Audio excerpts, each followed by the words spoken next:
Many years ago, I started off poor. I started off broke. I started off pretty stupid. And over the years, I began to study the subject of success. And I had one simple idea that came upon me in my late teens, and I think it was the most important idea that I've ever had. And it was simply this, that if you study successful people and you do what they do, you'll be more successful. And if you study unsuccessful people and you avoid doing what they do, then you will not be a failure. And what I want to talk to you about tonight is some of the principles that I've discovered in over 20 years of research. I have studied successful men and women. I have read biographies and autobiographies. I have looked at the characteristics and principles of them. I've studied philosophy and economics and religion and psychology and metaphysics. And I've come to 10 key qualities. Now there may be more and there may be less, but I find that each of these 10 qualities that successful men and women have, that if you have these 10 qualities, there's nothing in the world that can stop you from being an outstanding success. So let's talk about these principles. The first principle is clarity. So it means clarity of thinking. It means thinking clearly, and it extends from thinking clearly to a series of other things. With regard to clarity, it means the ability to determine exactly what it is that you want to be, have, or do in life. And the more I study successful men and women, the more I find that every single one of them, the top 5%, are very clear about where it is they're going and what it is they want to accomplish. And when I look at unsuccessful men and women, or men and women who seem to be unhappy and floundering, I find that almost invariably they have a very, very limited sense of direction, sometimes no sense of direction at all. As they say, if you don't know where you're going, any road will take you there. If you do not have clear, specific goals for your life, you are doomed forever to work for people who do. And that seems to be the case. And yet only 5% of people have goals. So the key starting point with regard to clarity is to know where it is you're going and what it is you want to be and what it is you want to have and what it is you want to do. The second key with regard to clarity is decisiveness. Be decisive. I've never met a successful person who was indecisive, and I've never met a failure who was decisive. Be decisive. Develop the characteristic and quality of decisiveness. We know that the reason why we are indecisive is because we're afraid of making a mistake. But the terrible thing is that the way that we think becomes a habit, and the habit of indecisiveness can condemn us to failure. We can be talented and intelligent and ambitious, but if we cannot make the hard decisions in our life, and if we cannot make decisions readily, then what happens is we always have to work for people who do make decisions readily. Now, the interesting thing about decisions is that about 80% of decisions should be made the first time they come up. And if you make decisions every single time they come up, sooner or later you will develop the habit of decisiveness. You'll be very clear about what it is you want, and it's easy to make decisions if you know what it is you want to accomplish. And the difference between successes and failures is not that successful people make right decisions, it is that successful people make their decisions right. The third point under clarity is to have a vision for yourself and a vision for your life. The key to having a vision is to have a dream. They say in the song, you've got to have a dream if you want to make a dream come true. And you can fulfill your dreams. All the great movers and shakers throughout all of history have been dreamers. They've been people with dreams. They've been people with visions. All leaders have vision. In the book of Solomon it says, where there is no vision, the people perish. And the metaphysical meaning of that is that where people lack vision, they perish inside because they lose the excitement and the thrill of life. If the best way to predict the future is to create it, which means to have a vision, and even though the vision is in the air or the sky, then build a foundation under your dreams. And when you see men and women who rise from poverty and obscurity to fame and renown, you invariably see someone who had a vision of what they could be and have and do that was far beyond what they were. Every one of us has had an experience. At one time when we were small, we had a vision of being grown up and having our own cars. And as we grew older, we had a vision of having our own homes and our own families. The problem is that our goals are set so low that even when we do achieve them, they don't turn us on. They don't fill us with enthusiasm. So dream big dreams. The second letter of the 10 is competence. And this is a discovery that I made a couple of years ago, and it just staggered me because I've been studying success for years. And then there's the book In Search of Excellence, and then there's The Pursuit of Excellence, and then there's Refinding Excellence and Losing Excellence, and all the excellence books. And I sat down and looked at this whole concept of excellence, and I saw something that I hadn't noticed. It's almost like something brought to the surface of your mind. I noticed that every single man or woman that I had studied who had achieved any kind of success in any field whatsoever had done it after they had made a commitment to becoming excellent in that field. And I began to look, and I began to compare, and I began to talk to people, and I speak to thousands of people virtually every month. I found that I never found a single person who was successful who was not excellent at what they did. That competence The commitment to becoming excellent in your chosen field is an indispensable prerequisite for success, that if you are not good at what you do, you haven't got a chance in our competitive society unless you win the lottery. And only the top 5 or 10% are excellent. You must commit yourself to excellence. You must commit yourself to becoming the best. And the wonderful thing is that excellence is a journey. It's not a destination. You never get there. Complacency and satisfaction are the key enemies of excellence. But once you commit yourself to becoming excellent, the whole world opens up for you.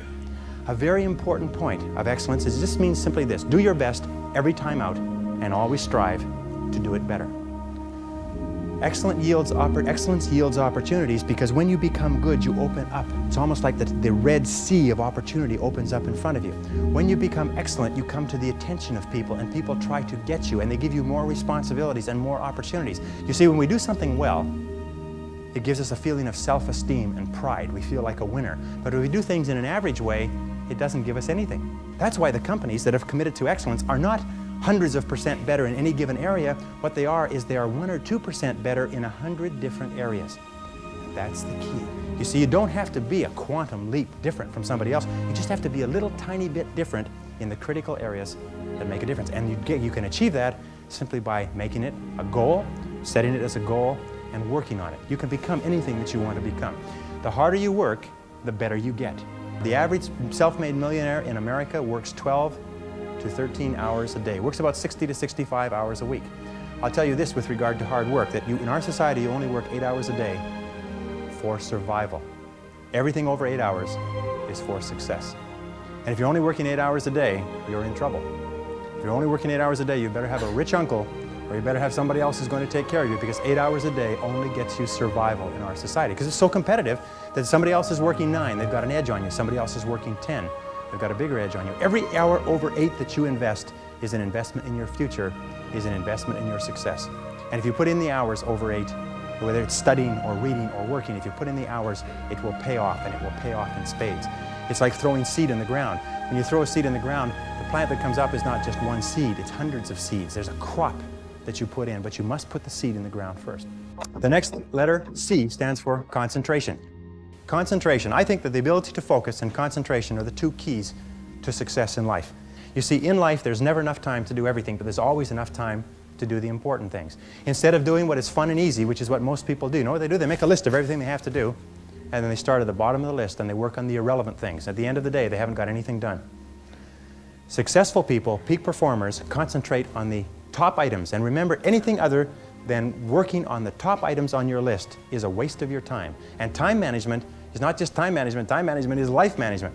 You can do anything you want with your life if you'll manage your time properly. We all have the same 24 hours a day, and the ability to concentrate, to discipline yourself, to use willpower and perseverance, to concentrate on one thing at a time is a quality of all success. Nothing great has ever been accomplished without the ability to concentrate single-mindedly on one thing at a time. Develop a sense of urgency. A sense of urgency is a quality that is possessed by only 2% of the population. 2% of the population do things fast. 2% of the population have a bias for action. In Tom Peters' wonderful book, In Search of Excellence, he says all the excellent companies have a bias for action. And all of the companies that do not classify or do not come into the excellence category do things when they get around to it. You call them up and you have a problem or a complaint. You hear from them 3 or 4 weeks later. But the excellent companies, you call up with a problem or a complaint, bang, there's somebody back to you in 2 minutes. So develop a sense of urgency. Get the reputation as the person who does things fast. Develop a reputation for speed and dependability, and your future will just open up in front of you. And if you'll develop that habit of working fast, that sense of urgency, act now, do it now, do it now, do it now. In selling especially. Somebody calls you up and has a question, get back to them now. Somebody has a problem, get back to them now. Somebody needs something, move on it quickly. If you have to forego coffee breaks or lunch or something else, move fast. If you develop that reputation for speed, it will be worth a fortune to you. The next C is common sense. You can train your mind to have common sense. You can train your mind to think things through before acting. In my experience, action without thinking is the cause of every failure. Action without thinking is the cause of every failure. And common sense comes from taking the time to think things through before you act. Listen to your intuition. Your intuition is one of the best guides that you possibly have. Learn from your setbacks. This is one of the characteristics of high-performing men and women, is that every single time they have a problem or a difficulty, they sit back and they dissect it and they learn everything possible from it. They try to develop general principles. From each setback, they say, what is the valuable lesson I can learn? So you take a look at everything that has happened to you, take a look at the very most difficult experience that you're in right now, and ask yourself, what is the most valuable lesson I can learn from this experience? And believe me, if you look for the lesson, in the Bible it says, seek and ye shall find. It doesn't say seek and occasionally you might find something. It says seek and ye shall find. If you look for the valuable lesson or the seed of an equal or greater advantage or benefit in every difficulty, you will find it. Number 5, C, is creativity. Tap your creative potential. Accept the fact that every single human being is a genius, and all successful men and women are creative. They're creative in that they respond to their world differently. They ask questions, they're flexible, they're curious. You know what, the hallmark of creativity is curiosity. And I find that the smartest people of all, the ones that have the greatest education and the most experience, are the ones who ask the most questions. They ask questions almost as if they were children, but they never stop asking questions. They're very open and flexible, and they have the ability, once they learn a new piece of information, to drop what they're doing if the new information contradicts it and do something else. Do you know what most people do? Most people keep on doing what they're doing until they run into a wall. As they say, the more you do of what you're doing, the more you'll get of what you've got. Remember, 80% of everything that we are doing today in our general business will be different 5 years from now. 80% of the products that we use, the food that we eat, the cars we drive, the music we listen to, the movies we go to, even the streets we drive on, 80% of everything will be new in 5 years. That's how rapidly things are changing. According to the research, all you need is an idea that's 10% new to start a fortune. If you want to be, I'm going to tell you something, that if you want to be wealthy in life, if you wish to become very wealthy, if you wish to become even a millionaire, you can do it if you're willing to pay the price. But most people become millionaires by offering a good or service that people use all the time, and they offer it just a little bit better. They do it just a little bit faster. They put a little bit more grace or finesse into what they're doing. They handle it, they wrap it, they are more polite. The restaurant that has people coming back to it may have food that's only 5% different, but it's the way the people handle it that's so different. You can do anything you want in life. All you have to do is find an idea that's 10% new, and you'll find it if you flood your mind, read magazines, read books, ask questions, ask why people are doing things the way they're doing. Next is consideration. Consideration is based on the fact that the quality of your relationships with other people more than anything else will determine your success in life. How well you get along with other human beings, your quality of interaction will determine your happiness, your success, your achievements, your wealth, and anything else. And that's very, very true. Develop the people skills that you need to be successful. Take courses in communications. Take courses in effective listening. Take courses in public speaking. You know, one of the most important parts of communicating and getting along well with others is the size of your vocabulary. You've probably heard that before. The size of your vocabulary, your ability to express yourself orally, your ability to stand on your feet, your ability to write effectively and get your point across to others will have a tremendous impact on your life, because you cannot imagine a successful person who cannot communicate effectively with other people. Consistency means that dependable, steady, predictable work is always vastly superior to spurts or flashes of brilliance and genius. There's a law of accumulation in the universe, if I can pass this on. A law of accumulation that says that even though you do 100 things or 1,000 things that you don't see, eventually they accumulate and they gather a force of their own. That every single great accomplishment in life is the result of thousands of minor accomplishments that nobody ever sees. But every single great success was at one time a failure. And they failed and failed and failed and failed over and over again. And all great successes are a story of failure, failure, failure, failure, failure. Outstanding success. Boy, ain't he lucky. Isn't that right? Boy, he was lucky. He sure had the right connections. The next C is commitment. I found that the ability or the willingness to make a complete commitment to a job, a commitment to a relationship, a commitment to a profession, to make a commitment is one of the hardest things that human beings do. And yet no success is possible without commitment. Who is it that Emerson said that every great achievement is the triumph of enthusiasm? That the ability to commit yourself enthusiastically, wholeheartedly, 100% to what you want to do is the starting point of all achievement? That if you cannot commit yourself wholeheartedly, it probably means that it's not right for you? And that all of us in life seek for something that we can commit ourselves to. Alan Cox, in his book, The Achievers, which came out last year, found that the executives in the corporations that he studied who achieved the very most in the shortest period of time had found the proper niche for themselves and had lost themselves in their work.